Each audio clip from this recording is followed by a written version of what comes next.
बिस्मिल्लाहिर्रहमानिर्रहीम। Forensic psychiatry आज हम शुरू करेंगे। इसमें सबसे पहले आपसे डेफिनेशन वाइवा में ज़रूर पूछ सकता है कि कोई सी भी ऐसी सीरियस मेंटल डिसऑर्डर होता है जिस तरह स्किज़ोफ्रेनिया हो गया, अल्जाइमर डिजीज़ हो गया, ऐसी कोई दिमागी बीमारी जो कि आपने बीएस में भी काफ़ी पढ़ी होंगी, कि जो कि उसके वारंट को ख़त्म कर दे कुछ वक्त के लिए, ठीक है, अंडर मेंटल हेल्थ एक्ट, ठीक है।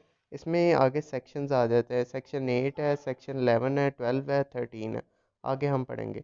वो इंसेन की डेफिनेशन आपसे बहुत ज़्यादा पूछ सकता है, ठीक है, कि इंसेन में क्या आएगा, ऐसी टर्म जो कि ऐसा कोई भी मेंबर जो कि अपनी किसी भी मेंटल बीमारी की वजह से अपने आप का ना ख्याल रख सके, ना अपने अफेयर्स को मैनेज कर सके, ठीक है, और वो बहुत ज़्यादा डेंजरस होता है अपने लिए भी और कम्युनिटी के अदर मेंबर्स के लिए भी, ठीक है।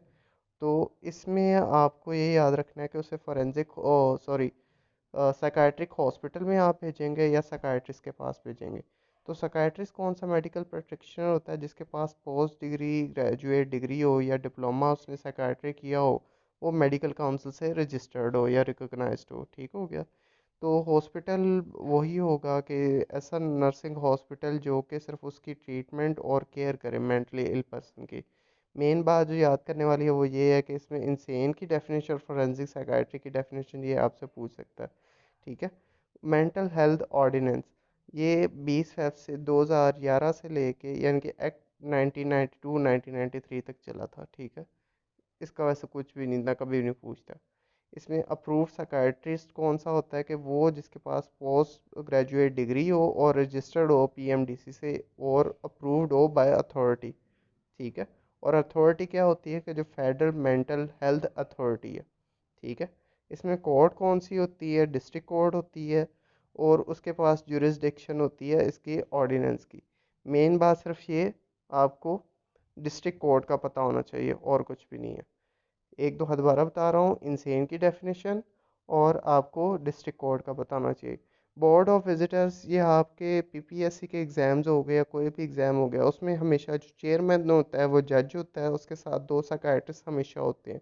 लेकिन अगर साइकाइट्री इल पेशेंट है तो दो मेडिकल प्रैक्टिशनर भी होंगे जिसके पास 10 साल से ज़्यादा एक्सपीरियंस हो, ठीक है, और एक प्रोमिनेंट सिटीज़न जिनकी रेपुटेशन बहुत ज़्यादा अच्छी हो, ठीक है, गवाह बनाने के तौर पे। उसके पास डीजी हेल्थ ऑफ प्रोविंस।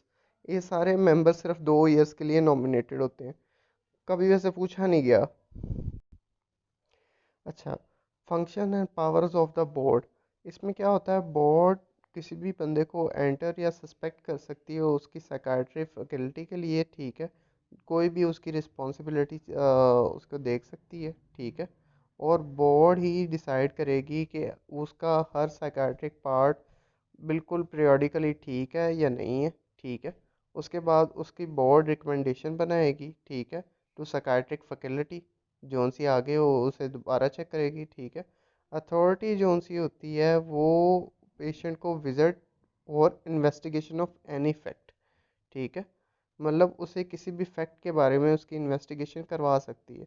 और अगर बोर्ड सेटिस्फाइज ना हो मेंटेनेंस ऑफ द यानी कि जो मरीज़ बिल्कुल ठीक ना हो, तो वो अथॉरिटी को इन्फॉर्म कर सकती है, ठीक है। और बोर्ड उसके बाद इन एंटर करती है remarks in register to keep it for that purpose, इनके रजिस्टर में से इनक्लोज कर देती है। मेन चीज़ ये है कि इंस्पेक्ट करेगी उसे, फिर पीरियोडिकली अरेंज करेगी, फिर उसके बाद रिकमेंडेशन बनाएगी, ठीक है, फिर उसके बाद उसकी इन्वेस्टिगेशन करेगी और फिर एंड पे जाके उसे रजिस्टर कर लेगी, ठीक हो। असेसमेंट और ट्रीटमेंट। कोई भी ऐसा पर्सन जो कि खुद आया हो या उसका कोई रिलेटिव लेके आया हो या रजिस्टर्ड मेडिकल प्रैक्टिशनर से रेफ़र किया हो, तो उसकी फोरेंसिक साइकाइट्रिक असेसमेंट हमेशा एमओ करता है, जो क्या करता है कि उसके रिकॉर्ड को एक राइटिंग में लिख लेता होता है, ठीक है, और डिसाइड करता है कि पेशेंट को आउटडोर बेसिस पे ट्रीट करना है या कहीं और पे ट्रीट करना है, ठीक है। और इसका अगर पेशेंट का कंसेंट है कि वो छोड़ना चाहता है, ठीक है, तो वो भी उसकी परवीन ऑफ ऑर्डिनेंस के मुताबिक होगा, ठीक हो गया। इसकी जो हिरासत के 4 ड्यूरेशंस होते हैं, यानी कि एडमिशन के लिए सेक्शन 8 और ट्रीटमेंट के लिए सेक्शन 11, फिर अर्जेंट एडमिशन के लिए सेक्शन 12 और सेक्शन 13 एमरजेंसी होल्डिंग के लिए। एडमिशन में उसके लिए एप्लीकेशन ज़रूरी होगी, रिकमेंडेशन टू मेडिकल प्रैक्टिशनर के लिए, या आपको एडमिशन के ट्रीटमेंट के लिए भी ज़रूरी होंगी कि हमेशा दो की रिकमेंडेशन हो, ठीक है। उसमें कौन कौन आ जाता है, एक साइकाट्री को होगा हमेशा, और दूसरा एमओ होगा या सेकंड स्टेटमेंट ऑफ ओपिनियन होगा, ठीक हो गया। रिटर्न स्टेटमेंट ऑफ ओपिनियन या सेकंड स्टेटमेंट ऑफ ओपिनियन, ठीक हो गया। इसमें बंदे को 28 दिन के लिए रख सकते हैं, ठीक है। और इसके लिए 6 मंथ हो सकता है, ठीक हो गया। और अगर आपने फर्दर बढ़ाना है तो वो 14 दिन के लिए अगर गार्डियन अपील करे, वो भी court against the order of detention के लिए, ठीक है, तब हो सकता है। तो उसमें कोर्ट का डिसीजन फाइनल होता है। कोर्ट डिसाइड करती है कि उसे मज़ीद 14 दिन देगी या नहीं देगी, ठीक हो गया। और यहाँ पे भी कोर्ट की मदद से आप मज़ीद बढ़ा सकते हैं, लेकिन ये अथॉरिटी पे बेस्ड होता है कि 6 महीने के लिए मज़ीद बढ़ाया जाना है कि या नहीं बनाना, ठीक है। इसमें जो अर्जेंट होती है वो हमेशा रिलेटिव से होगी या एमओ से होगी। स्टेटमेंट ऑफ अर्जेंसी लाजमी होनी चाहिए, ठीक है। उसके बाद इसकी रिकमेंडेशन कौन करता है, इसमें एक साइकाइट्रिस्ट होगा, दूसरा नॉमिनेटेड एमओ होगा, ठीक हो गया। उसके बाद आ जाता है इमरजेंसी होल्डिंग। तो इसमें पेशेंट होता है साइकेट्रिक फैकल्टी के ट्रीटमेंट में, और वो अगर छोड़ना चाहता है इसे तो वो मेडिकल ऑफिसर के पास जाएगा ऑफ साइकेट्री फैकल्टी, ठीक है। पीएफ का मतलब ये है, ओके हो गया।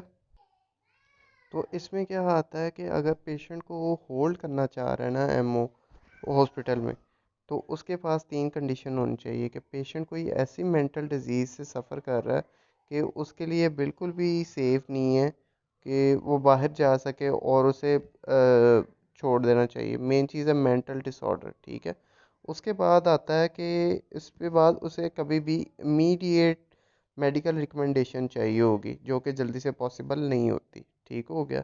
और उसके बाद क्या होगा कि उसकी जो सी भी फैक्ट होगा वो हमेशा राइटिंग में लिखा जाएगा, और पेशेंट को रिटेन रखा जाएगा साइकाट्रिक फैकल्टी में 24 घंटे तक, ताकि उसे डिस्चार्ज करने से पहले उसके सारे फैक्ट्स और एग्जामिन्स उससे सारा सही कर लें, ठीक है।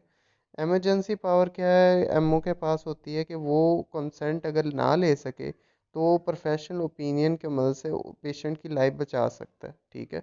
उसके बाद कोई सीरियस डिटेंशन हिरासत उसकी कंडीशन की, ठीक हो गया। Improving serious condition of patient, ठीक है, यानी कि बहुत ही सीवियर अटैक हुआ हुआ है तो उसकी कंडीशन को ठीक करने के लिए, ठीक हो गया। उसके बाद एप्लीकेशन क्या होती है कि उसके रिलेटिव्स उसे प्रिस्क्राइब कर सकते हैं, ठीक है।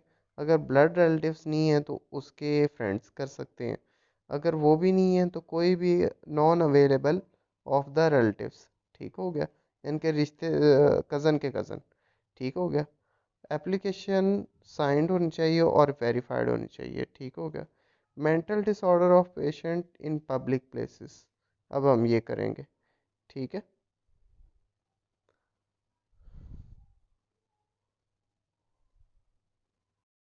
इसमें जो ऑफिसर इंचार्ज होता है साइकाट्री फैकल्टी का, वो कोई भी ऐसे पर्सन को पब्लिकली देख सकता है और सोच सकता है कि वो उसको दूसरों से प्रोटेक्शन चाहिए। अगर ऐसा पर्सन मिल जाता है तो उसे वो किसी सेफ्टी प्लेस पे पहुंचा सकता है, जैसे कि उसके कोई रिलेटिव्स भी हो गए, उनको बुला लिया जाएगा, ठीक है। लिए ठीक है। उसके बाद आपका उसका एग्जामिन होगा साइकाट्रिस्ट से, और उसकी ट्रीटमेंट और केयर के लिए अरेंजमेंट होगा। अब ये यूक्यू आ चुका हुआ है कि फोरेंसिक पेशेंट की लीव या डिस्चार्ज कैसे होती है, ठीक है। तो इसमें उसमें एक एप्लीकेशन लिखनी होगी इंचार्ज ऑफ साइकाट्रिक फैकल्टी को, ठीक है। वो उसे इजाज़त दे या ना दे उसमें लिखा होगा। और एप्लीकेशन इस तरह कंपाइल करनी चाहिए कि उसको उसमें लिखा होना चाहिए कि प्रॉपर केयर हो सकती है या नहीं हो सकती, वो खुद को बचा सकता है कि नहीं बचा सकता, ठीक है। और उसके बाद वो जो साइकाट्रिक फैकल्टी है उसे एक्सपायरी पे वापस लाएगा, ठीक है।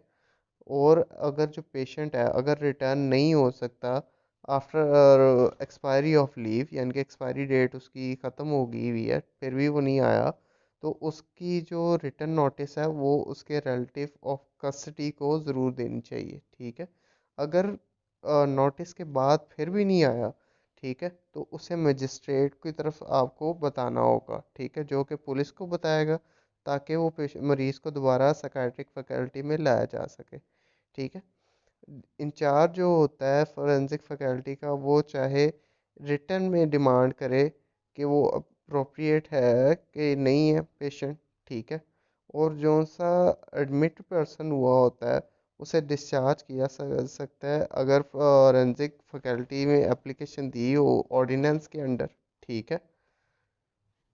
और अगर रेफरिंग अथॉरिटी को बुलाना चाहे तो वो भी बुला सकता है, उसे इन्फॉर्म कर सकता है अथॉरिटी को, ठीक हो गया। उसके बाद पेशेंट को अगर एडमिट किया गया है, ठीक है, फ्रॉम मेंटल डिसऑर्डर, तो उसे एप्लीकेशन लिख सकता है मजिस्ट्रेट को, ताकि वो कोई इंक्वायरी का ऑर्डर कर सके, ठीक है। मेन काम ये है, अगर बहुत ज़्यादा मसला है तो मजिस्ट्रेट के पास जाएगा, अगर माइनर इश्यूज हैं तो हमेशा फोरेंसिक फैकल्टी के हेड के पास होंगे, ठीक हो गया। इंफॉर्मेशन ऑफ डिस्चार्ज क्या होता है कि 7 दिन से पहले पहले रिलेटिव्स को बुला लिया जाएगा, ठीक है। अब एप्लीकेशन जो होता है गार्डियन की या उसकी मैनेजर उसकी प्रॉपर्टी वगैरह की, जो साइकाइट्रिक पेशेंट है, अगर उसके पास कोई ऐसी प्रॉपर्टी है तो कोर्ट को ऑफ प्रोटेक्शन को हमेशा एडवोकेट एक एप्लीकेशन बना के देता है। अगर जो अपॉइंटमेंट है वो खुद नहीं ले सकता पेशेंट, ठीक है, तो कोर्ट क्या करती है, किसी सूटेबल गार्डियन को अपॉइंट कर सकती है ताकि वो उसकी देखभाल कर सके, ठीक है। अगर उसके पास कोई ऐसी प्रॉपर्टी आ गई हुई है तो वो भी, यानी कि जो पागल इंसान है उसकी कोई प्रॉपर्टी है, तो उसकी भी कोई गार्डियन अगर बनाना है तो वो भी हमेशा कोर्ट ही बनाएगा, ठीक हो गया। और इंस्पेक्शन कौन करेगा मेंटल डिसऑर्डर की, ठीक है, वो कोई भी ऐसा पर्सन जो कि सेक्शन 466 हो जाए या 467 में हो जाए, ठीक है, उनके अकॉर्डिंगली उसे इंस्पेक्शन होगी।